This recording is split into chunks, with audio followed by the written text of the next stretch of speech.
বহু রাস্তা পেরিয়ে রাত 12টার দিকে আমরা কোহেল আব্বির উচ্চ শিখরে এসে পৌঁছলাম।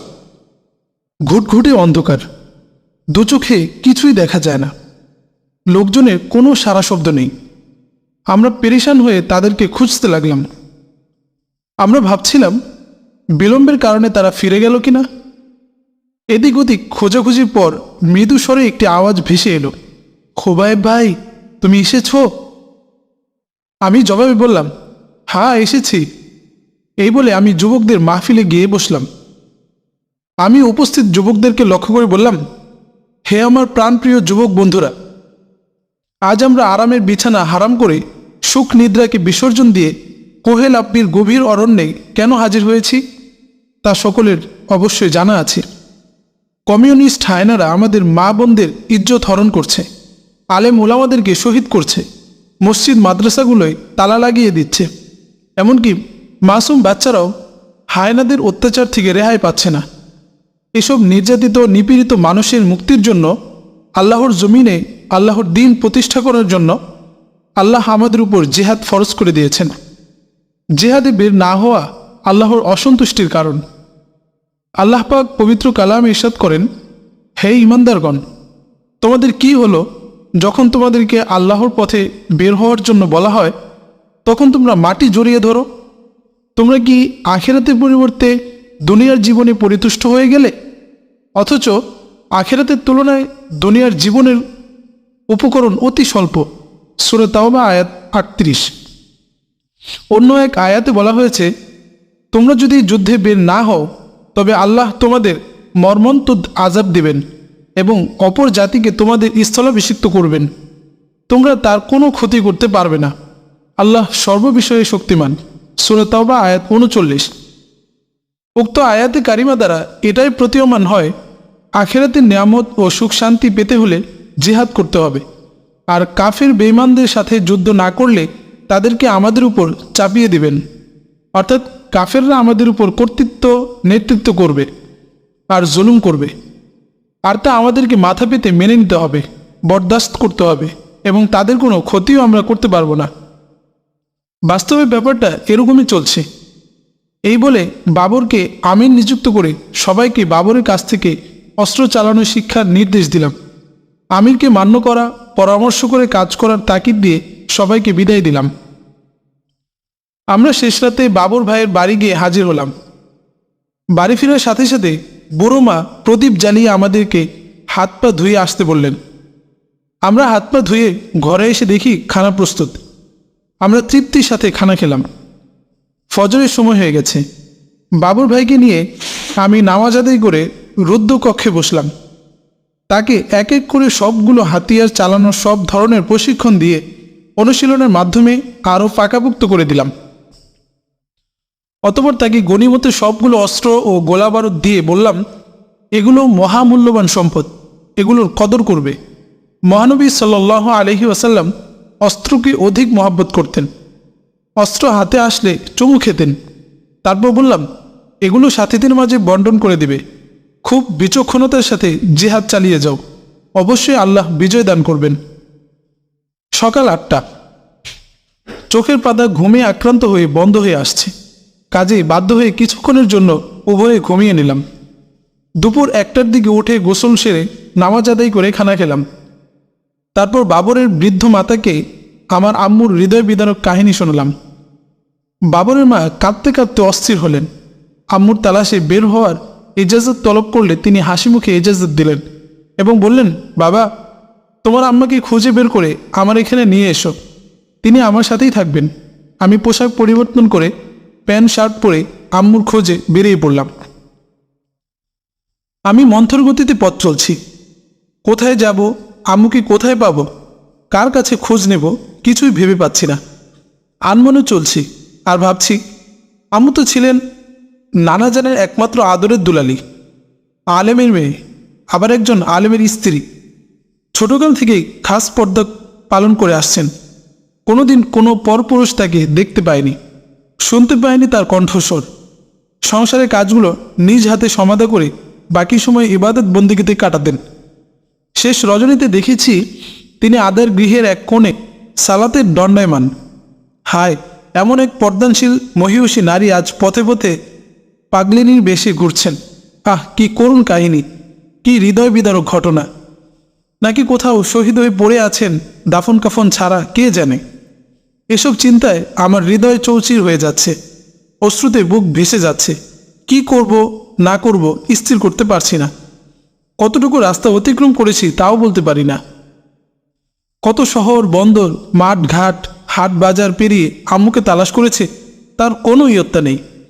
রাস্তায় যে কোনো মানুষ পেলে আম্মুর আকার গঠন বর্ণনা করে জিজ্ঞেস করেছি এ ধরনের কোনো মহিলাকে তারা দেখেছে কিনা।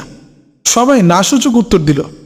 আবার কেউ উত্তর দিল, এমন একজন মহিলাকে অমুক স্থানে দেখেছি। আমি সেদিকে পাগলের মতো ছুটে গিয়েছি। তথাকার লোকজনকে জিজ্ঞেস করলে তারা বলেছে, না, এমন কোনো পাগলিনীকে তো দেখিনি। আবার কেউ বলেছে, কয়েকদিন তো এমন একজন মহিলাকে ঘুরতে দেখেছি। এসব শুনে আমি আরও পাগলপাড়া হয়ে খুঁজতে লাগলাম। কোথাও তো সন্ধান মিলল না। আমি হেঁটেই চলছি, কারণ কোনো যানবাহনে চলে দ্রুত গতিতে চলে যাব। আম্মু যদি রাস্তায় থাকেন তবে তো নজরে পড়বে না। নিয়মিত ঘুম নেই, সময় মতো খাওয়া নেই, গোসলের তো প্রশ্নই আসে না। অনাহারে অর্ধাহারে দিনরাত ঘুরছি। এমনইভাবে ঘুরে ঘুরে 2 মাস অতিবাহিত হয়ে গেল, কিন্তু আম্মুর কোনো সন্ধান পেলাম না।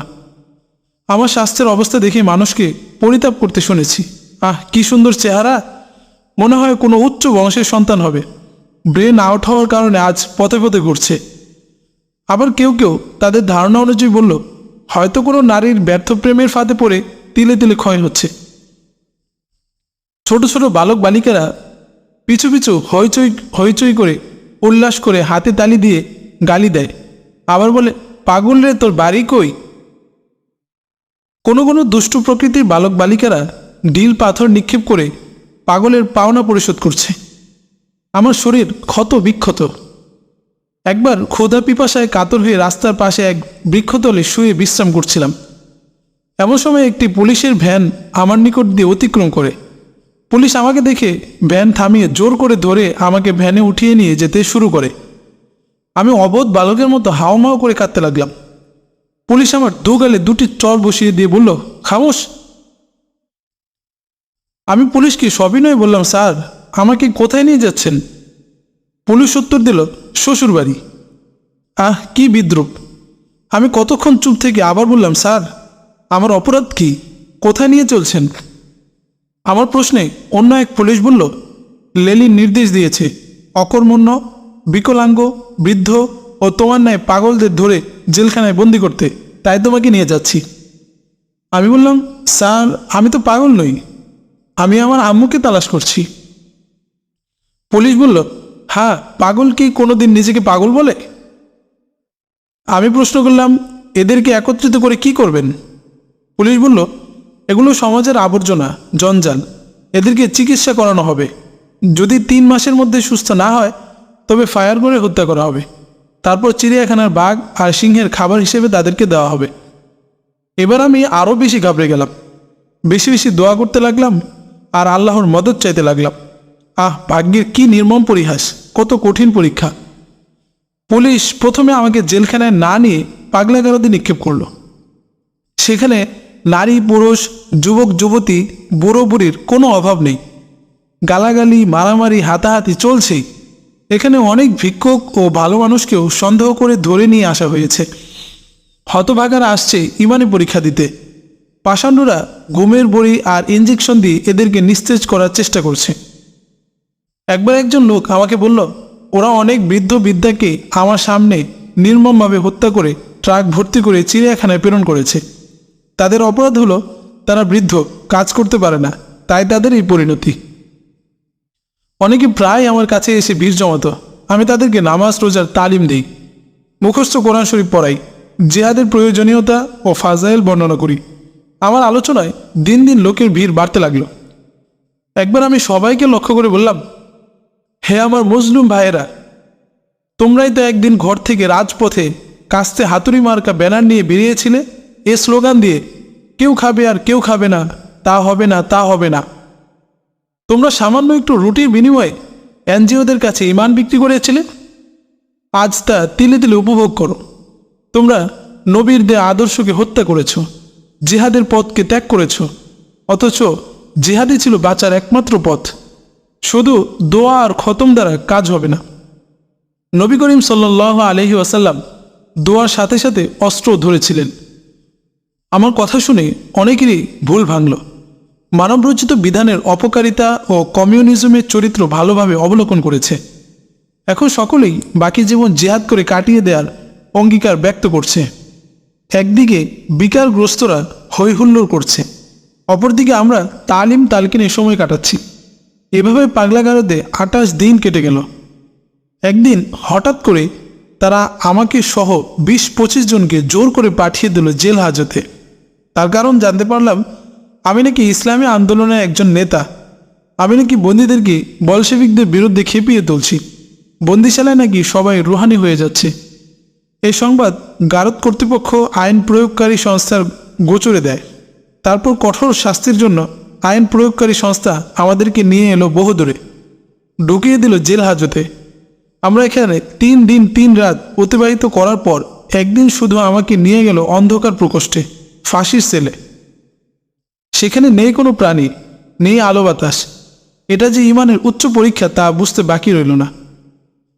আমাকে সেলে ঢুকানোর সাথে সাথে বাবুর্চি এসে জানালো, তোমাকে দুবেলা 2টো রুটি আর শুকরের গোশত দেওয়া হবে। মাননীয় জেলা সাহেব তোমার জন্য এই খাবার বরাদ্দ করেছেন। বাবুর্চির কথা শুনে আমি প্রতিজ্ঞা করলাম, কাফেরদের দেয়া খাবার ভক্ষণ করব না।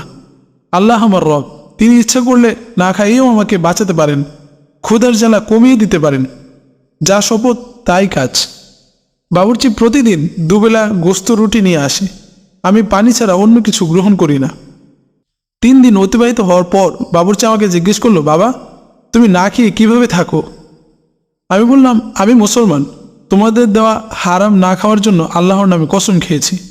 তখন থেকে আমার ক্ষুধা অনুভব হয় না। বাবুর্চি আমার নিকট ঈমান গ্রহণ করে মুসলমান হয়ে যায়। সে মুসলমান হয়ে প্রায়ই আমার কাছে আসে। আমি তাকে দিনের কথা, ধর্মের কথা ও মাসলা মাসাইল তালিম দিই।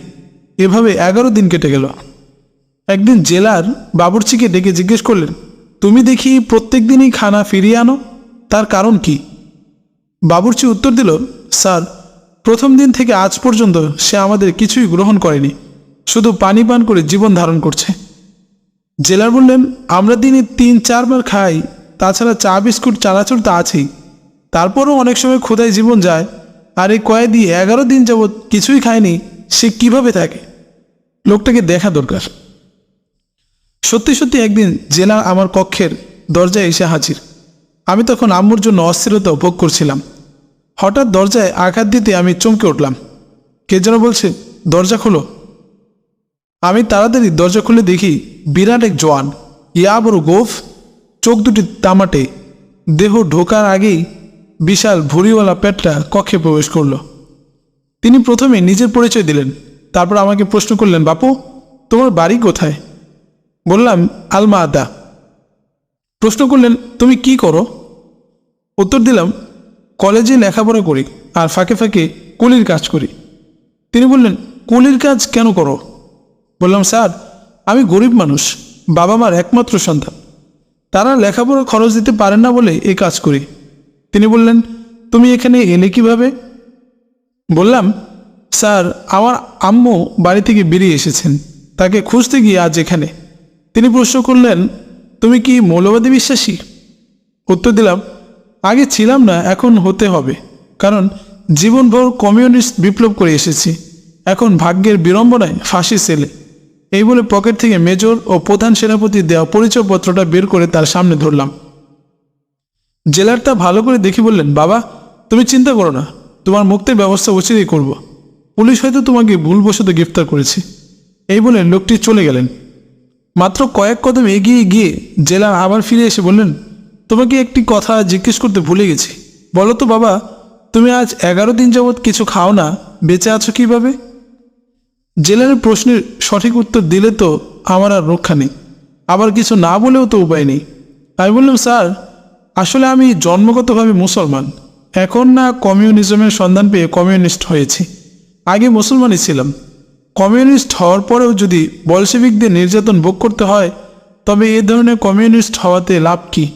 তাই বন্দি জীবনে মোহাম্মদ সাল্লাল্লাহু আলাইহি ওয়াসাল্লামের খোদার নিকট প্রার্থনা করেছি এবং তারই ইবাদত করছি। সেই নিকারার খোদা আমাকে কোনো কিছু না খাইয়ে জীবিত রেখেছেন, এমনকি খোদার কোনো কষ্টও আমি অনুভব করছি না। আমার কথা শুনে জেলার বললেন, বাবা তুমি সত্যি কথাই বলেছ, তোমাকে ধন্যবাদ। আমিও মুসলমান ছিলাম, চাকুরি বাঁচাতে গিয়ে কমিউনিস্ট হতে বাধ্য হয়েছি। এখন আস্তে আস্তে কমিউনিজমের প্রতি ঘৃণা জন্মাচ্ছে, কারণ আগে এই পার্টিকে খুব পছন্দ করে গ্রহণ করেছিলাম। এখন তো দেখি গরিব, অসহায়, ভিক্ষুক, রোগগ্রস্ত ও বৃদ্ধদের কোনো মর্যাদা এদের কাছে নেই। বার্ধক্যের কারণে কাজ করতে পারে না, এমন অনেক পিতৃতুল্য মুরব্বীদেরকে হত্যা করে চিড়িয়াখানায় পাঠাচ্ছে, এমনকি আমার পিতাকে পর্যন্ত তারা ক্ষমা করেনি। জেলার আরও বললেন, তুমি তোমার নীতির উপর অটল অবিচল থাকো। আমিও আজ থেকে তওবা করে আসলের দিকে ফিরে যাব। আল্লাহ যেন আমার কৃত অপরাধ মার্জনা করেন। তিনি আরও বললেন, তোমাকে মুক্ত করতে 2-1 দিন সময় লাগতে পারে, তবে আজকেই তোমাকে ফাঁসির সেল থেকে অন্য একটি সেলে স্থানান্তর করব। তুমি আল্লাহর নিকট দোয়া করতে থাকো। এই বলে তিনি বেরিয়ে গেলেন। দিন চলে গেল, রাত এলো। আমি তায়াম্মুম করে ইবাদতে লিপ্ত হলাম। ইবাদত বন্দিগি, জিকির, আজকার ও তেলাওয়াতের মধ্য দিয়ে রাত কাটিয়ে দিলাম। সকাল 8টায় কিছু কাগজপত্র নিয়ে জেলার নিজে আসলেন এবং বললেন, বাবা তুমি আমার সঙ্গে আসো। আমি জেলারের পিছু পিছু বেরিয়ে গেলাম। কয়েকটি বিল্ডিংয়ের পর এক বিল্ডিংয়ে নিয়ে বললেন, এই সেলে আলো, বাতাস, পানি সব কিছু রয়েছে। আপাতত এখানে থাকো, আগামীকাল 8টায় তুমি রিলিজ পাবে। জেলার চলে গেলেন। আমি উক্ত সেলটি ঘুরে ঘুরে দেখছি। আগেরটির তুলনায় অনেক উন্নত, মানুষ থাকার উপযুক্ত। আমি আল্লাহর শুকর আদায় করলাম। এই বিল্ডিংয়ে অনেকগুলো সেল রয়েছে। আমি সবগুলো সেল ঘুরে ঘুরে দেখছি আর জেহাদের দাওয়াত দিচ্ছি। এমন সময় প্রকোষ্ঠের এক কোণে সবুজ রঙের সালোয়ার ও সুরমা রঙের ফুল হাতা কামিজ পরা একজন মহিলাকে দেখে চমকে উঠলাম। আমি দ্রুতপদে তার দিকে এগিয়ে গিয়ে অবাক হয়ে যাই। এ যে আর কেউ নয়, আমার প্রাণপ্রিয় আম্মুজান। আমি এক চিৎকার দিয়ে তাকে জড়িয়ে ধরলাম। আম্মু আম্মু বলে কেঁদে ফেললাম। হায়, তার মুখে একই জপনা, খোবায়েব খোবায়েব। কিন্তু তিনি তো আমাকে গ্রহণ করলেন না। কত যে বুঝালাম, আম্মু তোমার খোবায়েব তোমার কোলে ফিরে এসেছে, একটিবার তুমি আমার দিকে তাকাও, তোমার পাগলকে গ্রহণ করো। কিন্তু তিনি যেন আমাকে দেখতেই পাচ্ছেন না। তিনি একদম পাগল হয়ে গেলেন, এতে কোনো সন্দেহ নেই। 11টার দিকে 3 জন পুলিশ একটি ভ্যান নিয়ে আসে। ছবি দেখে দেখে হাত পা বেঁধে লোকদের ভ্যানে তুলছে। এর মধ্যে আম্মুর ছবিও রয়েছে। এই সেল থেকে 10-12 জনের নাম লিস্ট হয়েছে। এদেরকে হত্যা করে নিয়ে যাবে চিড়িয়াখানায়। আম্মুকে কিছু বলার আগেই তিনি ভ্যানে ওঠার চেষ্টা করছেন। আমি পুলিশদেরকে হাত পায়ে ধরে বললাম, ইনি আমার আম্মু। আমার চিন্তায় তিনি পাগল হয়ে গেছেন। আপনারা দয়া করে আমার আম্মুকে রেখে যান। আমি চিকিৎসা করিয়ে দেখি তিনি ভালো হন কিনা। আমার কথায় এক পুলিশ ধমক দিয়ে বলল, খামোশ, যাদের লিস্ট আমাদেরকে দেওয়া হয়েছে তাদেরকে ছেড়ে দেওয়ার কোনো আইন নেই, একে অবশ্যই নিয়ে যেতে হবে। এ ধরনের কথোপকথনের মধ্যেই জেলা এসে গেলেন। তিনি পুরো ঘটনা শুনলেন, তারপর বললেন, একে রেখে যাও, পরে দেখব কি করা যায়। পুলিশ আম্মুকে রেখে অন্যদেরকে নিয়ে চলে গেল। জেলা আমাকে লক্ষ্য করে বললেন, বাবা যাকে খুঁজতে গিয়ে জীবনের 2-3 মাস নষ্ট করেছ, সোনার দেহ ক্ষয় করেছ, আজ তার সন্ধান পেয়েছ। জেলখানায় আসা একটা পরীক্ষা। তুমি পাগল হয়ে তোমার মাকে তালাশ করেছ, কোথাও পাওনি। এখানে জিন্দেগিতে আসা হতো না, কারণ একটা সংরক্ষিত এলাকা। তুমি আল্লাহর কাছে প্রার্থনা করেছ, আল্লাহ তা কবুল করেছেন। আল্লাহ তোমাকে কুদরতিভাবে গ্রেফতার করিয়ে পাগলাগারদ ও ফাঁসির সেল ঘুরিয়ে তোমার মায়ের নিকট নিয়ে এসেছেন। সুবহানাল্লাহ। পরদিন জেলা সাহেব আমাকে ও আম্মুকে বের করে মানসিক হাসপাতালে নিয়ে গেলেন। সেখানে ভর্তি করে উন্নত চিকিৎসার ব্যবস্থা করলেন। ওষুধের জন্য প্রচুর টাকা দিলেন বড় বড় ডাক্তার। বেশ কদিন চিকিৎসা করার পর এখন আম্মুর কিছুটা পরিবর্তন দেখা যায়। আগে তো মোটেই ঘুমাতেন না, এখন কিছুক্ষণ ঘুমান। আগের তুলনায় খানাপিনাও করতে পারেন। এভাবে আরও কদিন অতিবাহিত হলো। একদিন আম্মু শুয়ে আছেন। আমি তার শিয়রে বসে মাথায় তেল দিচ্ছি। প্রায় 3 থেকে 4 ঘন্টা ঘুমিয়ে হঠাৎ ঘুম থেকে জেগে উঠে বসলেন। আমার দিকে তাকিয়ে এক চিৎকার দিয়ে আমাকে জড়িয়ে ধরে বললেন, খোবায়েব বাবা তুই ফিরে এসেছিস, এত বিলম্ব করলি যে? আম্মুর অবস্থা দেখে বুঝতে পারলাম তিনি জ্ঞান ফিরে পেয়েছেন। এখন আমার আনন্দ দেখে কি, আমি আল্লাহর শুকর করতে লাগলাম। এই অবস্থায় সব কিছু আম্মুর নিকট বলা ঠিক হবে না, তাই অভয় বাণী, কোরআন ও হাদিসের বাণী শুনিয়ে সময় কাটাই। জেলার প্রতিদিন আমাদের খোঁজ নিতে হাসপাতালে আসেন। সপ্তাহকাল হাসপাতালে আম্মুকে নিয়ে অতিবাহিত করলাম। এখন আলহামদুলিল্লাহ তিনি সম্পূর্ণ সুস্থ হয়ে উঠেছেন। হাসপাতাল থেকে রিলিজের জন্য কর্তৃপক্ষের নিকট গেলে বলা হলো আরও কদিন রাখতে পারলে ভালো হবে, তবে এখনও নিয়ে যেতে পারেন, কিন্তু ওষুধগুলোর কোর্স পুরো করতে হবে। আমি তাদের রাজি হলাম। অন্যদিনের মতো জেলার সাহেব হাসপাতালে আসলে বিদায়ের আবেদন জানালাম। তিনি খুশি হয়ে বললেন, যাও বাবা, আমি তোমার তেমন কোনো উপকার করতে পারলাম না। এই বলে পকেট থেকে 2000 টাকা বের করে আমার হাতে দিলেন। বললেন, তোমার মাকে এ দিয়ে পথ্য কিনে দিও, আর যখন টাকা পয়সার দরকার হবে এসে নিয়ে যেও। ভালোভাবে লেখাপড়া করবে। বলশেভিকদের সাথে বাড়াবাড়ি না করে খুব কৌশলে উৎখাতের চিন্তা করুন। তিনি চলে গেলেন। আমি আম্মুর জন্য ভালো কাপড় চোপড়, জুতা ও বোরকা খরিদ করে আনলাম। তারপর গোসল করিয়ে সেগুলো পরিয়ে হাসপাতাল থেকে নিয়ে এলাম। সেখান থেকে বাসে চড়ে চলে এলাম আলমাহাতে। তখন রাত প্রায় 12টা। এখন বুকাইলি যাওয়ার কোনো যানবাহন নেই, তাই একটি হোটেলে গিয়ে আশ্রয় নিলাম। পরদিন ভোরে একটি ট্যাক্সি রিজার্ভ করে আম্মুকে নিয়ে তোরা ভারণীর বাড়ির দিকে রওনা হলাম। ট্যাক্সি তোরা ভারণীর বাড়ির আঙ্গিনায় আসার সাথে সাথে সাইমা ও তৃষ্ণা দৌড়ে এসে আম্মাকে কোলে করে অন্দরমহলে নিয়ে গেল। তোরা ভারণীও মাঠ থেকে দৌড়ে বাড়ি আসলো। সাইমা ও অন্যদের দেখে আম্মু প্রশ্ন করলেন, এরা কারা? আমাকে কোথায় নিয়ে আসলি বাবা? আমি বললাম, জাম্বুল অনেক দূর, সেখানে এখন যাওয়া সম্ভব নয়। এখানে 2-4 দিন বিশ্রাম করে আপনাকে নিয়ে বাড়ি ফিরব। সাইমা পরিচয় জানতে চাইলে তৃষ্ণা হাসতে হাসতে কৌতুক করে বলল, এ আপনার পুত্রবধূ। সাইমা মুচকে হেসে মুখ লুকিয়ে ফেলল। আম্মু হঠাৎ করে বলে ফেলল, তাহলে তো মনের মতো বৌমা পেয়েছি। আমি আম্মুর ভ্রম দূর করতে গিয়ে বললাম, না মা, তৃষ্ণা দুষ্টুমি করছে। আসলে এ আমার সহযোদ্ধা। আমরা একসাথেই হিফজখানায় পড়ালেখা করেছি, একসাথেই যুদ্ধ করছি। এখন সে অসহায়, তাই। সাইমা আম্মুর গোসলের জন্য পানি গরম করতে গেল। তৃষ্ণা নিয়ে এলো বিভিন্ন ধরনের সুস্বাদু নাস্তা। আমি আম্মুকে নিয়ে তৃপ্তির সাথে নাস্তা করলাম। এদিকে সাইমা পানি গরম করে আম্মুকে গোসল করাতে নিয়ে গেল। সাইমা নিজ হাতে সাবান মাখিয়ে আম্মুকে ভালোভাবে গোসল করালো। তারপর মাথায় তেল মাখিয়ে বিছানা করে দিল বিশ্রামের জন্য। বহুদিন পর আম্মুর সাথে একই খাটে শোয়ার সুযোগ পেলাম। চোখের পানি নজরানা দিয়ে আল্লাহর শুকর আদায় করতে লাগলাম। সাইমা আম্মুর শিওরে বসে মাথায় হাত বুলাচ্ছে। তৃষ্ণা পাখা হাতে নিয়ে বাতাস করছে। এভাবে কিছুক্ষণের মধ্যে আমরা ঘুমিয়ে পড়লাম। ঘুম থেকে জেগে অজু করে নামাজ আদায় করলাম। দুপুরে খানাপিনা সেরে আম্মুকে অল্প অল্প করে অতীতের ঘটনাবলী এবং আল্লাহর নুসরত ও মদদের কাহিনী শোনাতে লাগলাম। সাইমার পারিবারিক অবস্থা, তাকে উদ্ধারের ঘটনা, সেও যে আমাকে যুবকদের হাত থেকে বাঁচিয়েছিল, এসব ঘটনা বর্ণনা করলাম। আম্মু অধীর আগ্রহে তা শ্রবণ করতে লাগলেন এবং যার পর নাই খুশি হলেন। তিনি আমার মাথায় হাত বুলিয়ে সোহাগ করলেন, সাইমাকেও সোহাগ করলেন। এসব আলোচনার মধ্যে দিয়ে রাত হয়ে গেল। আব্বুর শাহাদাতের খবর আম্মু অনেক আগেই পেয়েছেন। তোরা ভারণীর বাসগৃহে আদর যত্নের মধ্যে দিয়ে কেটে গেল 45 দিন। এর মধ্যে দেশের অবস্থা দ্রুত খারাপ থেকে খারাপের দিকে এগিয়ে যাচ্ছে। আম্মা যেন এখন পূর্ণ সুস্থ, চলাফেরা, খানাদানা সবই রীতিমতো করতে পারেন। এখন এক মুহূর্তকাল এখানে বসে কাটানো আমার কাছে 1 বছরের মতো মনে হচ্ছে। অযথা অমূল্য সময় নষ্ট করা জায়েজ মনে করি না।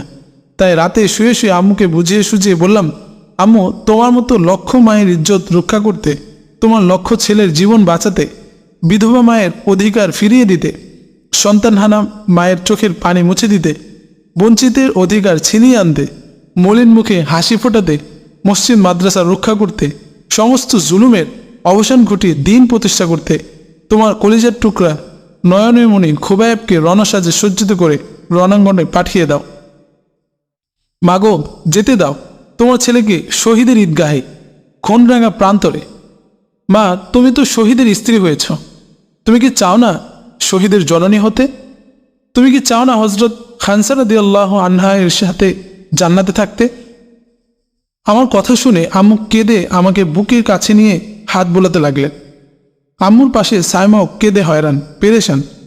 আম্মু কি যেন একটু চিন্তা করে বললেন, যা বাবা, আল্লাহর রাস্তায় বেরিয়ে পড়। এখন থেকে আমি তোকে আল্লাহর রাস্তায় ছেড়ে দিলাম। তোর প্রতি আমার আর কোনো দাবি নেই। দাবি শুধু একটাই, যে জীবন দিয়ে আল্লাহর জমিনে দিন আর সমাজে শান্তি প্রতিষ্ঠা করবি। আমার ইজাজত হয়ে গেলে সাইমা কেঁদে কেঁদে বলল, খোবায়েব ভাই, তুমি কি আমাকে সঙ্গে নিবে না? আমি না তোমাকে মৃত্যুর হাত থেকে ছিনিয়ে এনেছিলাম? আমি কি তোমার সামান্যতম উপকারে আসবো না? আমি সস্নেহে বললাম, সাইমা, আপাতত তুমি আম্মুর খেদমতে থাকো। আমি আনোয়ার পাশার সাথে সাক্ষাৎ করে আলাপ আলোচনা সেরে ফিরে আসব, তারপর তোমাকে নিয়ে যাব। আমার কথায় সাইমা রাজি হলো বটে, কিন্তু কান্না থামাতে পারেনি। এসব আলাপ আলোচনা করে সবাই ঘুমিয়ে পড়লাম। প্রত্যুষে ঘুম থেকে জেগে দেখি সাইমা ফুপিয়ে ফুপিয়ে কাঁদছে। আমি তার কাছে গিয়ে বললাম, আরে পাগলিনি, এখনও কাঁদছ? তাহলে আমার আর যাওয়া হবে না, ঠিক আছে? তোমাদের খেদমতেই রয়ে গেলাম। সাইমা আঁচলে অশ্রু মুছে বলল, খোবায়েব ভাই, তুমি রাগ করছো কেন? আমি কি তোমাকে যেতে বারণ করেছি? আমি বললাম, তাহলে এমন আবল তাবল বকছো যে? সাইমা বলল, তোমার বিরহ যাতনা আমি মোটেও সইতে পারি না। তোমাকে ছাড়া আমি এক মুহূর্ত থাকতে পারবো না। তোমাকে দেখলে আমার খুদ পিপাসা কিছুই থাকে না। তুমি তো খাঁচা থেকে ছাড়া পেলে আর ফিরে আসতে চাও না। তুমি একা একা কাজাকিস্তান, তুর্কমেনিস্তান, বোখারা, সমরকন্দ, তাসখন্দ সফর করবে। এর মাঝে কত বিপদ আসতে পারে। যদি শহীদ হয়ে যাও, তখন আমি কিভাবে বাঁচব? আমি সান্ত্বনা দিয়ে আবারও বললাম, তুমি দোয়া করো, আমি আনোয়ার পাশার সাথে সাক্ষাৎ করে তার সাথে কথাবার্তা চূড়ান্ত করে যত তাড়াতাড়ি সম্ভব ফিরে আসব। তারপর তোমাকে নিয়ে যাব আরও অনেক সাথীদেরকে। এবার সাইমা কিছুটা শান্ত হয়ে বলল, ঠিক আছে, যাও, আল্লাহ হাফেজ। আমি ফজরের নামাজ পড়ে তুর্কমেনিস্তানের উদ্দেশ্যে বুকাইলি ত্যাগ করার আয়োজন করছি। তৃষ্ণা খানা তৈরিতে ব্যস্ত। সাইমা নিজ হাতে আমাকে শার্ট পরিয়ে, মাথা আছড়িয়ে, জুতা পরিয়ে, মাথায় কমিউনিস্ট টুপি পরিয়ে সাজিয়ে দিল। বুকে কাস্তে হাতুড়ি স্টিকার পিনের সাহায্যে আটকিয়ে দিতে ভুল করেনি। একটু পরেই তৃষ্ণা নাস্তা নিয়ে হাজির হলো। আমি বললাম, এবারের খানা একত্রে বসে খাবো। তৃষ্ণা অন্য ঘর থেকে ইয়া বড় একটি থালা নিয়ে এলো। তোরা ভারুণীকেও ডেকে নিয়ে সবাই একসাথে খানা খেলাম। আম্মু নিজ হাতে আমার মুখে খানা তুলে দিলেন। আমিও আম্মুর মুখে লোকমা তুলে দিলাম। খানা খাওয়া শেষ করে সকলের কাছ থেকে বিদায় ও দোয়া নিলাম। তারপর আম্মুকে সালাম করে ঘর থেকে বেরিয়ে এলাম। হারুনি 5,000 টাকা এনে আমার পকেটে ভরে দিয়ে বলল, পথ অনেক দীর্ঘ, টাকাগুলো রাখ, কাজে লাগবে। বিদেশে কেউ কাউকে সাহায্য করতে চায় না। আমি রিকশায় চড়ে আলমাহাতা স্টেশন এসে হাজির হলাম। অনেকে আমাকে দেখে মনে করেছে আমি কলেজ পড়ুয়া লেলিন সেনা। একটু পরেই তুর্কমেনিস্তানগামী মেইল ট্রেনটি এসে 1 নম্বর প্ল্যাটফর্মে দাঁড়ালো। আমি টিকিট সংগ্রহ করে ট্রেনে গিয়ে আসন নিয়ে বসলাম। অনেক দূরে সফর, তাই যাতায়াতের সুবিধার জন্য একাই 2টি সিট রিজার্ভ করে নিলাম, যাতে প্রয়োজনে ঘুমাতে পারি।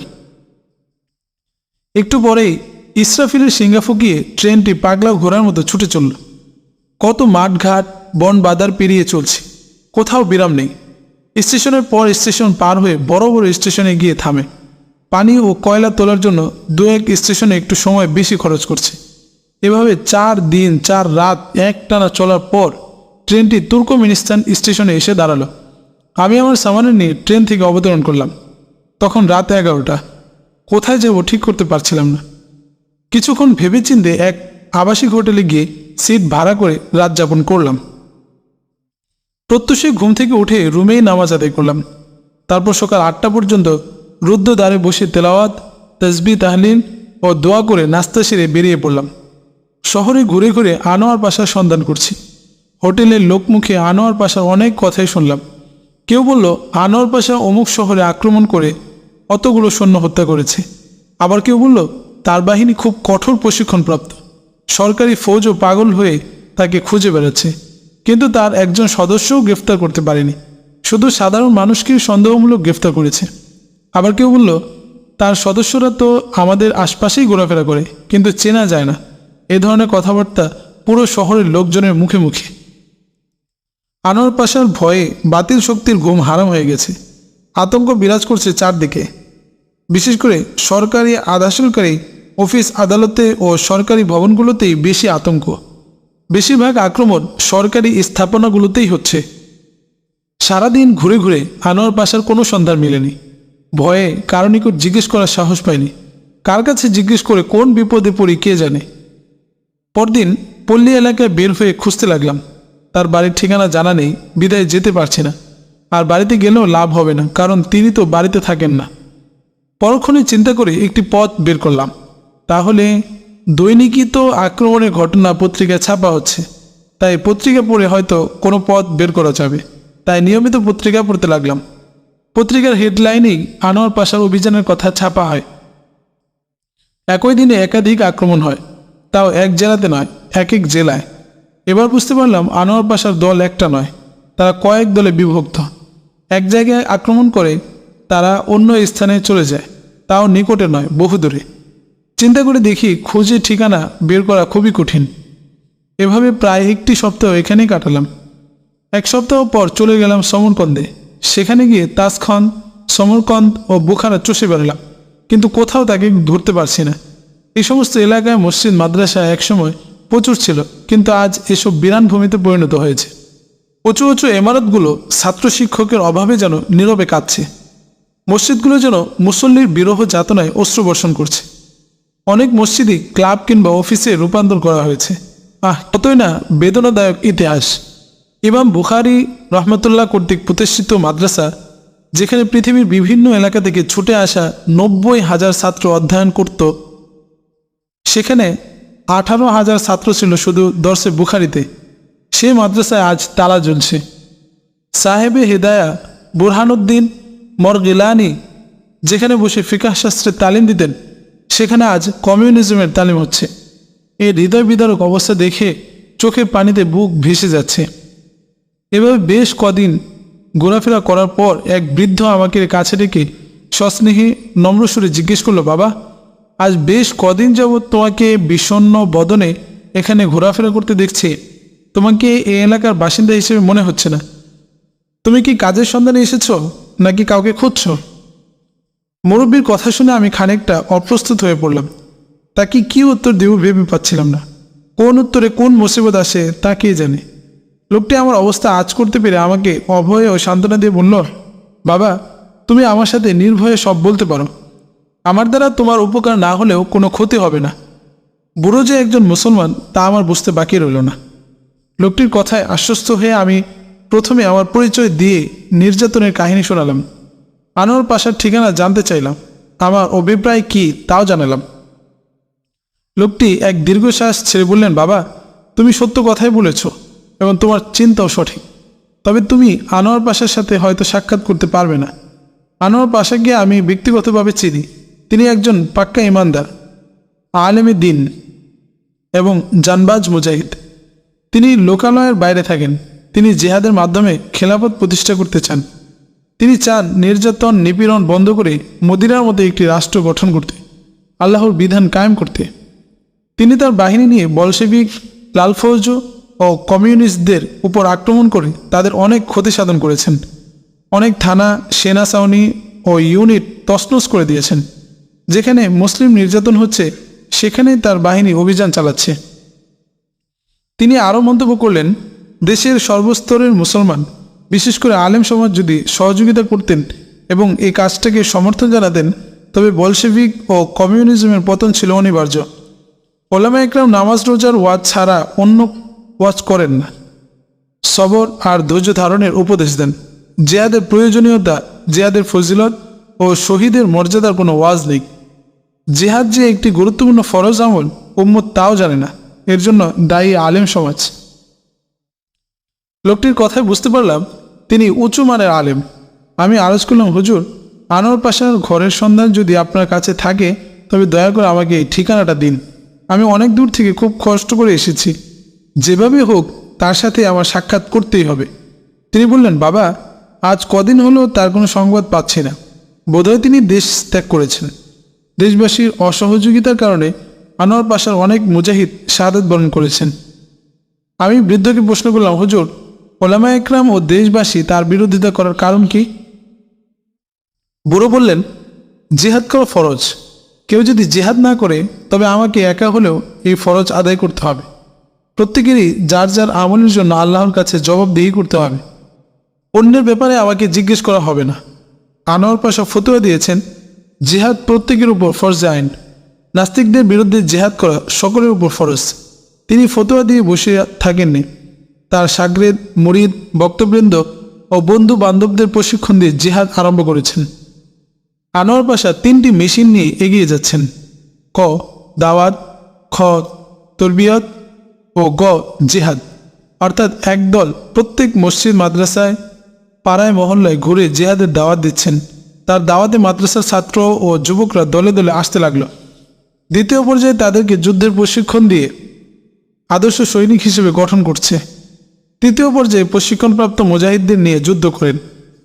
যেখানে মুসলমানদের উপর নির্যাতন হচ্ছে বা মসজিদ মাদ্রাসার উপর আক্রমণ আসছে, সেখানে আনোয়ার পাশা তার মুজাহিদদেরকে নিয়ে দুশমনের উপর অতর্কিতে গেরিলা পদ্ধতিতে আক্রমণ করে চরম ক্ষতি সাধন করছেন। লাল ফৌজ দিশাহারা হয়ে ওই এলাকার ইমাম, মুয়াজ্জিন, আলেম ওলামাদেরকে পাইকারি হারে গ্রেফতার করে নির্বিচারে শহীদ করে দিচ্ছে। আনোয়ার পাশা বা তার অনুসারীদের খুঁজে পায় না। যে সমস্ত আলেম নিজেরা জিহাদ করেন না, তারা অন্যরা করুক তাও চান না। তাদের সামনে তাদের যুবতী মেয়েকে ধর্ষণ করছে, বোনের ইজ্জত হরণ করছে, তবুও তাদের দিলে প্রতিশোধের আগুন প্রজ্বলিত হচ্ছে না। তাদের মুখে শুধু সবরের ওয়াজ। এসব কারণে আলেমগণ আনোয়ার পাশার বিরুদ্ধে ফতোয়া প্রদান করছে। এসব আলোচনার পর বৃদ্ধ আনোয়ার পাশার বাড়ির একটি ঠিকানা আমাকে দিলেন। আনোয়ার পাশার বিরুদ্ধে ওলামা ইকরামের ফতোয়া নিম্নরূপ: প্রিয় দেশবাসী, আনোয়ার পাশা জেহাদের নামে সারা দেশে মারামারি, কাটাকাটি, খুনাখুনি করছে। এতে দেশে শান্তি ও স্থিতিশীলতা বিনষ্ট হচ্ছে। এগুলো দমন করতে গিয়ে আমাদের সরকার নিরীহ মানুষের উপর চাপ সৃষ্টি করছে। আনোয়ার পাশা যদি এ ধরনের সন্ত্রাসী কার্যকলাপে লিপ্ত না থাকত, তাহলে নিরীহ মানুষের উপর এ ধরনের জুলুম নির্যাতন নেমে আসতো না। তারা শান্তিতে থাকতে পারত। আমরা আজান দিতে ও জামাতে নামাজ পড়তে না পারলেও তো ঘরে নামাজ পড়তে পারি, এও তো কেউ বাধা দেয় না। আর দেশের সরকারের বিরোধিতা করা শরীয়তে জায়েজ নেই। যারা প্রশাসনের বিরোধিতা করে তাদেরকে শরীয়তের পরিভাষায় বাগী বলা হয়, আর বাগীর শাস্তি হলো মৃত্যুদণ্ড। অতএব আনোয়ার পাশাকে অথবা তার অনুসারীদেরকে ধরে হুকুমতের হাতে তুলে দেওয়া ফরজ। তাদেরকে সাহায্য সহযোগিতা না করা, আশ্রয় না দেওয়া, পদ না দেখানোর জন্য দেশবাসীর প্রতি আহ্বান জানানো হচ্ছে। তাদেরকে যেখানে পান ধরিয়ে দিয়ে দেশকে বাঁচান এবং ইমানি দায়িত্ব পালন করুন। নিবেদক, ওলামা পরিষদ, বোখারা। উক্ত ফতোয়াটি পোস্টার আকারে বড় বড় অক্ষরে ছাপিয়ে মসজিদ, মাদ্রাসা, কলেজ, স্কুল, রাস্তায় রাস্তায়, দেয়ালে দেয়ালে, মোড়ে মোড়ে, হোটেল, রেস্তোরাঁয়, গাড়িতে গাড়িতে, বাড়িতে বাড়িতে লাগিয়ে দিল। দৈনিক, মাসিক ও পাক্ষিক পত্রপত্রিকায় ছাপিয়ে প্রচার করতে লাগলো। ওলামা ইকরাম মেম্বরে বসে ওয়াজ মাহফিলে, সভা সমিতিতে জেহাদের বিরুদ্ধে জনগণকে বোঝাতে আরম্ভ করল। বলশেভিকরা ওলামাগণের ফতোয়া নিয়ে সর্বস্তরে বিলি বন্টন করতে লাগলো। ওলামাদের প্রচারণার যাবতীয় খরচ বলশেভিকরা বহন করতে লাগলো। ফলে জনগণ আস্তে আস্তে জিহাদ বিদ্বেষী মনোভাব পোষণ করতে আরম্ভ করল। আনোয়ার পাশার জিহাদি কার্যক্রম বন্ধ করার জন্য যে সমস্ত দল, উপদল বা প্রতিষ্ঠান কাজ করেছে, তাদের মধ্যে ওলামা ইকরামের ভূমিকা ছিল মুখ্য। 1917 সালের অক্টোবর মাসে রাশিয়ার কমিউনিস্টদের বিপ্লবের ভিত্তি প্রস্তর স্থাপন করেন মিস্টার লেনিন। তিনি তার চিন্তা চেতনা ও মেধা খরচ করে একটি অর্থনীতি প্রণয়ন করেন। উক্ত অর্থনীতি গ্রহণ করার জন্য তিনি যেভাবে কাজ করেছেন তার বিবরণ নিম্ন: শ্রমিক ইউনিয়ন, মিল, ফ্যাক্টরি ও কলকারখানার শ্রমিকদের জড়ো করে বোঝাতে লাগলেন যে অল্প মূল্যে শ্রমিকদের শ্রম দিয়ে মিল মালিকরা বড়লোক হচ্ছে। শ্রমের ন্যায্য মূল্য শ্রমিকরা পাচ্ছে না। লভ্যাংশ যদি সঠিকভাবে বন্টন হতো, তবে শ্রমিক আর মালিকদের মধ্যে আকাশ পাতাল ব্যবধান থাকতো না। শ্রমিকদের শ্রমে মালিকগণ গাড়ি বাড়ির মালিক হচ্ছে, আর শ্রমিকরা শ্রমিকই রয়ে যাচ্ছে। ফলে ধনী গরিবের সংঘাত থেকেই যাচ্ছে। কাজে আপনারা শ্রমিক ইউনিয়নে ভর্তি হয়ে আন্দোলন চালিয়ে যান। এভাবে শ্রমিকগণ সংঘবদ্ধ হলো। কৃষক ইউনিয়ন গ্রামে গ্রামে ঘুরে কৃষকদেরকে সমবেত করে বোঝাতে লাগলো, হে আমার চাষি ভাইরা, আপনারা দেশের গুরুত্বপূর্ণ নাগরিক। আপনারা মাথার ঘাম পায়ে ফেলে সোনালী ফসল উৎপাদন করেন, অথচ কৃষি পণ্যের ন্যায্য মূল্য পাচ্ছেন না। ধনীরা আপনাদের জমির ফসল খেয়ে গাড়ি বাড়ির মালিক হচ্ছে, আর আপনাদের ভাগ্যে জুটছে বাসি পান্তা। হে আমার কৃষক ভাইয়েরা, আপনারা অন্যান্য ফসলের পাশাপাশি তুলার চাষও করুন। আমরা ট্রাক্টর, স্প্রে মেশিন, কীটনাশক ওষুধ, সার ও সেচ এর ব্যবস্থা করব। আপনারা ফসল কেটে এসব ঋণ পরিশোধ করবেন। এভাবে কৃষকদেরকে সমিতিভুক্ত করলেন। কৃষকরা সমিতিভুক্ত হয়ে কৃষি ঋণ নিয়ে তুলা চাষ করে অনেক উন্নতি করতে লাগলো। বণিক ইউনিয়ন। হাটবাজারে গিয়ে ব্যবসায়ীদেরকে বোঝালেন, হে আমার ব্যবসায়ী ভাইরা, আপনারা প্রয়োজনীয় জিনিসপত্র সরবরাহ করে সমাজের চাহিদা পূরণ করেন, কিন্তু আপনাদেরকে সামান্য লাভে পণ্য বিক্রয় করতে হয়। তাই প্রচুর মাল আমদানি করে অল্প লাভে বিক্রি করলেও সুখে থাকতে পারবেন না। কাজেই আপনারা সমিতিভুক্ত হয়ে আমাদের থেকে ঋণ নিয়ে ব্যবসা করুন, মাল বিক্রি করে ঋণ পরিশোধ করবেন। এভাবে ব্যবসায়ীদের মধ্যে কাজ আরম্ভ করেন।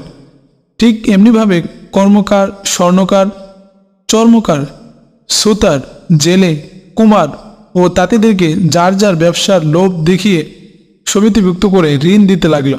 তাদের মধ্যেও ধনী গরিবের শ্রেণী বৈষম্য বুঝিয়ে কমিউনিস্ট মনোভাব সৃষ্টি করতে লাগলো। মহিলা সমবায় সমিতি।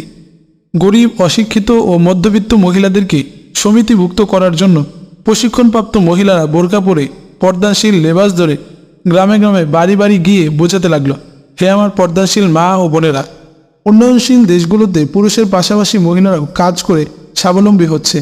আজ নারী সমাজ এতই অবহেলিত ও বঞ্চিত যে তারা পুরুষের দিকে হা করে তাকিয়ে থাকতে হয়। পুরুষরা আপনাদের সাথে দাসীর ন্যায় ব্যবহার করে। তাই আসুন আমরা আমাদের অধিকার আদায় করে নিই।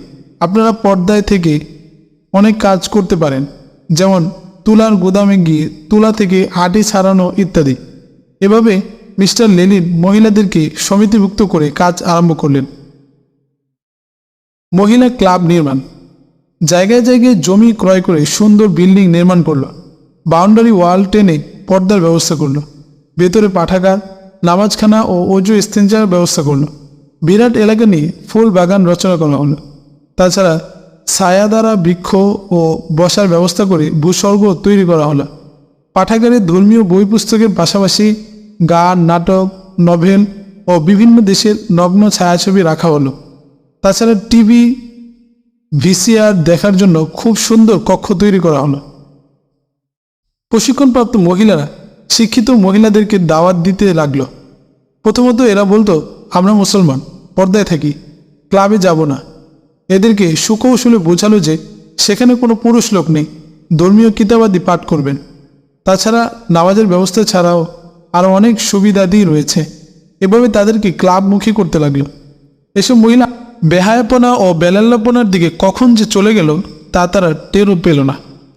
শিক্ষিত মহিলারা বোরকা পরে বিকেলে ক্লাবে যায়, বই পুস্তক পড়ে, মাঝে মধ্যে ধর্মীয় পুস্তক ছাড়া ম্যাগাজিন, উলঙ্গ ছবি প্রদর্শন করে।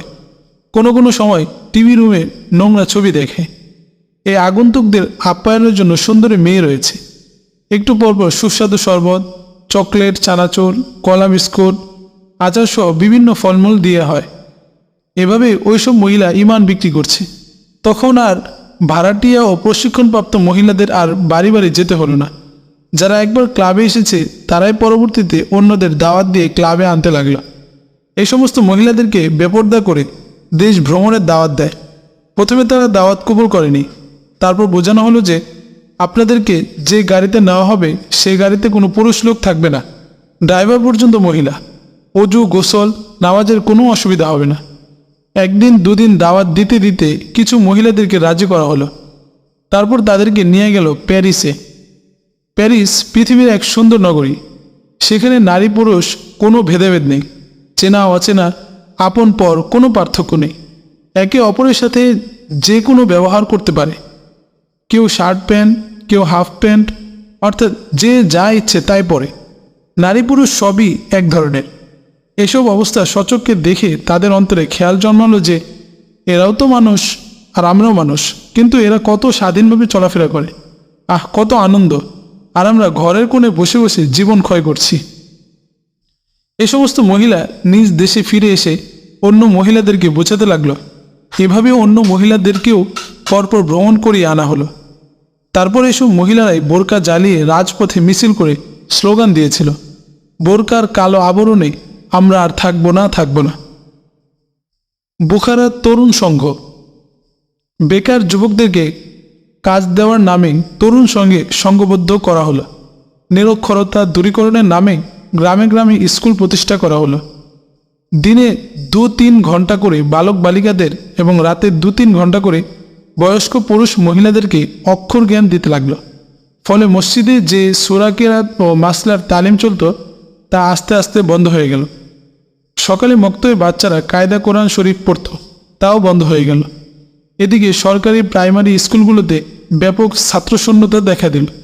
এসব শিক্ষার পাশাপাশি সমাজতন্ত্রের সবকও শিক্ষা দেওয়া হতো। ভ্রাম্যমাণ শিক্ষা। হাটে বাজারে, শহরে বন্দরে, অলিতে গলিতে এবং রাস্তার মোড়ে মোড়ে বড় বড় ব্ল্যাকবোর্ড ঝুলিয়ে গান বাজনার মাধ্যমে নর্তকী নাচে লোক জড়ো করত। তাছাড়া প্রতীকদের মাঝে বিড়ি, সিগারেট, চকলেট, বিস্কুট ছিটিয়ে লোক জমিয়ে কমিউনিজম সম্পর্কে তালিম দিত। ব্ল্যাকবোর্ড চক দিয়ে আঁকি ধনী গরিবের বাড়ি ও জায়গা জমি অঙ্কন করে শ্রেণী বৈষম্য বোঝাত। হিলফুল ফুজুল। হিলফুল ফুজুল নামে সংগঠন করে ইমাম মুয়াজ্জিন ও আলেম ওলামাদেরকে সংঘবদ্ধ করে তাদের মাধ্যমে কিছু কিছু জনকল্যাণমূলক কাজ করিয়ে হাত করে নেয়। তাদের পেছনে প্রচুর অর্থ খরচ করতে লাগলো। রাস্তার পাশে আম, জাম, কাঁঠাল, নারিকেল, সুপারি গাছ না লাগিয়ে তোত গাছ লাগালো। যে গাছের ফুল নেই, ফল নেই, ছায়া নেই, কাঠের কোনো মূল্য নেই, সৌন্দর্য নেই, এসব গাছ ইমাম সাহেবদের দ্বারা রোপণ করালো। ইমাম সাহেবরা এসব গাছের পরিচর্যা ও রক্ষণাবেক্ষণ করত।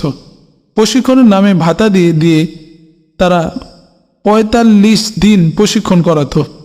এতে সমাজতন্ত্রের সবকও পড়ানো হতো। এছাড়াও আরবি নামে অনেক সমিতি করে আলেমদের দ্বারা পরিচালনা করাতো। এভাবে আলেমদেরকে হাত করে নেয়। বলশেবিকরা প্রথমে আলেম উলামা, পীর মাশায়েখ, মসজিদ মাদ্রাসা, কিতাব কোরআন, টুপি দাড়ি, নামাজ রোজা কোনো আঘাত করেনি। ইমান আকিদার উপর কোনো আঘাত করেনি। যখন সর্বস্তরের জনগণ সমাজতন্ত্রের উপর ঐক্যবদ্ধ হলো, তখন আস্তে আস্তে বোঝাতে লাগলো, তোমরা মাথার গাম পায়ে ফেলে কাজ করো, আর আলেম ওলামারা মসজিদে বসে বসে খায় আর বেহেশত দোজখের ওয়াজ করে। দুনিয়াতে থাকতে হলে সকলের সমান কাজ করতে হবে। তোমরা হাদিয়া তোহফা বন্ধ করে দাও, এদেরকে মসজিদ মাদ্রাসা থেকে টেনে বের করো। মহিলাদেরকে বোঝানো হলো যে একমাত্র আলেমরাই বেহেশতের আর দোজখের কথা বলে, তোমাদেরকে ঘরের কোণে আটকে রেখেছে। তোমরাও তো ছিলে পুরুষের মতো স্বাধীন। একমাত্র আলেম সমাজই প্রগতির পথ রুদ্ধ করে দিয়েছে। এরাই ফতোয়া নামক দোয়া তুলে মানবাধিকার লঙ্ঘন করছে। এরাই পুরুষদেরকে তোমাদের বিরুদ্ধে ধর্মের কাহিনী শুনিয়ে খেপিয়ে তুলছে। তাদের মতো জঘন্য ফতোয়াদি নারী সমাজে কলঙ্ক ডেকে এনেছে। অতএব তোমরা পুরুষ ও আলেমদের বিরুদ্ধে আন্দোলন করে তোমাদের অধিকার আদায় করো। এভাবে নারীদেরকে স্বামী বিদ্বেষী ও ওলামা বিদ্বেষী করে তুলল। ওলামা হকের ভূমিকা। বলশেভিকরা যখন সরাসরি দিনের উপর আঘাত হানতে আরম্ভ করল, তখন ওলামা একরাম বলশেভিকদের বিরুদ্ধে অর্থাৎ ইমান বিধ্বংসী কার্যকলাপের বিরুদ্ধে জনগণকে বোঝাতে লাগলেন। মসজিদে মসজিদে, খানকায় খানকায় ওয়াজ নসিহতের মাধ্যমে বলশেভিকদের কূট কৌশলের কথা জানাতে লাগলেন। বই পুস্তক রচনা করে পোস্টার, বিজ্ঞাপন ও ইশতেহার ছাপিয়ে বিলি করতে লাগলেন। এই প্রচার অভিযানে কিছু মানুষ বলশেভিকদের ফন্দি ও মতলববাজি বুঝতে সক্ষম হয়, তবে তাদের সংখ্যা নেহায়াত নগণ্য। ওলামায়ে সুদের ভূমিকা। ওলামায়ে সু বলতে পথভ্রষ্ট আলেমদের বোঝায়। ওলামা সু অর্থাৎ নামধারী ও বাতেল আলেমরা বলশেভিকদের থেকে লাখ লাখ টাকা খেয়ে ওলামা হকের বিরোধিতা করতে লাগল। কমিউনিজমের ছত্রছায়া ও মদদে এরা জনগণকে বোঝাতে লাগলো, বলশেভিকরা এনজিও খুলে মুক্ত হস্তে আমাদেরকে ঋণ দান করে সহায়তা করছে। ব্যবসা বাণিজ্য বা কৃষি কাজে খরচ করে আমরা লাভবান হচ্ছি। পশুপালন, হাঁস মুরগির খামার, মৎস্য চাষ ও বৃক্ষরোপণ কর্মসূচিতে আমরা প্রচুর অর্থ পাচ্ছি। এই কর্মকাণ্ড আমাদের জীবনে ও রাষ্ট্রীয় জীবনে মহাশান্তি বয়ে আনবে। লেনিনের মতবাদ ইসলাম বিরোধী নয়। লেনিনের থিওরি আর হজরত আবু যর গিফারি রাদিয়াল্লাহু আনহু এর থিওরি অভিন্ন। কাজেই যে সমস্ত আলেম কমিউনিস্ট বিপ্লবের বিরোধিতা করবে তাদেরকে মসজিদ মাদ্রাসা থেকে বহিষ্কার করুন। দুদল আলেমের পরস্পর বিরোধী বক্তব্যে জনগণ বিভ্রান্ত হয়ে পড়ল। সংবাদপত্রের ভূমিকা। বলশেভিকদের মদদে নতুন নতুন অনেক পত্রিকা রাতারাতি ব্যাঙের ছাতার মতো গজিয়ে উঠল। দৈনিক, পাক্ষিক ও মাসিক পত্রিকাগুলো একচেটিয়াভাবে মৌলবাদ ও রুহানিদের বিরুদ্ধে লেখালেখি আরম্ভ করল। আলেমদের নামে মিথ্যা, কাল্পনিক ও বানোয়াট কাহিনী লিখে জনসাধারণকে ওলামা ও দিন বিদ্বেষী করে তুলল। ওলামায়ে হকদের কোনো দৈনিক পত্রিকা না থাকায় তারা সত্য কথাগুলো দেশবাসীর নিকট তুলে ধরতে ব্যর্থ হলো। ফলে জনগণ আস্তে আস্তে দিন বিদ্বেষী হতে লাগল। তুর্কি বীর আনোয়ার পাশার ভূমিকা। জাতির এই ক্লান্তি লগ্নে আনোয়ার পাশা চিন্তা করলেন, দেশ, জাতি ও দিনকে রক্ষা করতে হলে জিহাদের বিকল্প নেই। অন্য কোনো তন্ত্র মন্ত্র, জারফোক, দোয়া কালাম, খতমার মিছিল, মিটিং দ্বারা দিনের বিজয় ছিনিয়ে আনা সম্ভব নয়। তাই তিনি ওলামা ইকরাম ও পীর মাশায়েখ ও মুফতিদের নিকট গিয়ে তার চিন্তাধারা ব্যক্ত করতে লাগলেন।